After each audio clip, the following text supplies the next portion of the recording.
Setiap orang pernah merasa emosi atau marah. Hal ini normal, terlebih ketika dihadapkan dengan persoalan hidup. Akan tetapi, bagaimana cara mengantisipasi emosi yang berlebihan agar terhindar dari perilaku yang negatif, baik untuk diri sendiri maupun orang lain? Mari kita simak tips dari Gabriela Santoso tentang cara mengelola emosi yang baik. Oke, jadi kalau kita sudah dikuasai oleh emosi, itu biasanya segala logika sudah ambiar. Jadi memang kalau sedang dalam emosi yang tinggi, yang paling aku sarankan itu adalah berhenti sejenak dan napas. Benar-benar napas yang dalam supaya otak kita juga terima asupan oksigen yang cukup. Kita udah bernafas lega, baru kita punya cukup ruang untuk mulai memproses ya, semoga. Dan proses itu dimulai dengan kita bisa mengenali. Kita identifikasi emosi kita apa yang kita rasakan dari sekian banyak emosi di dunia ini. Karena kalau kita enggak namain, kita kan enggak tahu sebenarnya apa yang harus kita lakukan dengan si emosi itu. Kalau kita sudah bisa mengenali, langkah selanjutnya itu adalah kita belajar menerima. Biasanya orang tuh emosi, apalagi yang negatif ya, langsung mau ditendang aja, kayak nggak butuh gitu. Apalagi kalau lagi banyak kerjaan, terutama untuk karyawan kantoran atau mungkin business owner yang dikejar target, apaan sih nih emosi gitu, bye, maunya kan kerja cepet-cepet. Tapi emosi itu dan pikiran-pikiran kita itu kalau aku ibaratkan sebagai tamu, dia datang ngetok, aku ada loh di sini, dan terserah kita kan kita mau terima atau enggak.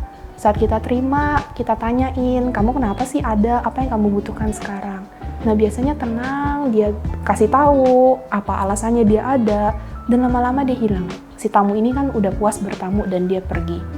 Tapi yang masyarakat modern sering lakukan kan emosi itu beban, tidak perlu pengertiannya.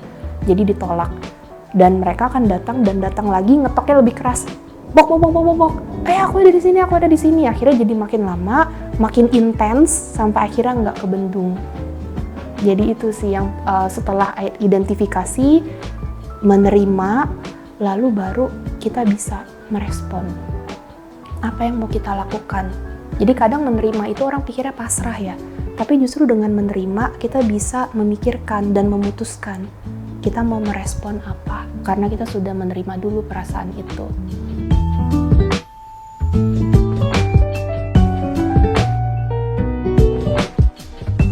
Oke, untuk memproses gitu ya emosi kita, tentu yang sangat populer itu journaling. Kalau udah overwhelm, banyak banget, nah itu menjurnal keluar atau bicara dan didengarkan dengan orang yang aman tentunya, yang bisa menjaga rahasia kita, yang bisa merespon dengan baik, itu juga sangat membantu.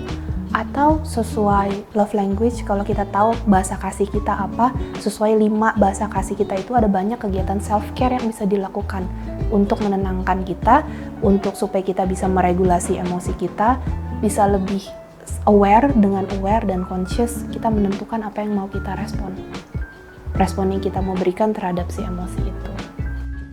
Dalam mengelola emosi yang ada pada diri kita, tahap pertama kenali apa emosi yang sedang kita rasakan. Kemudian terima emosi tersebut sehingga kita bijak dalam meresponnya. Itu dia tips dari Gabriela Santoso untuk mengelola emosi dalam diri. Ikuti terus program ini agar Sobat Bisnis bisa mendapatkan tips dari praktisi psikologi. Tonton terus Ask the Expert hanya di channel bisnis.com.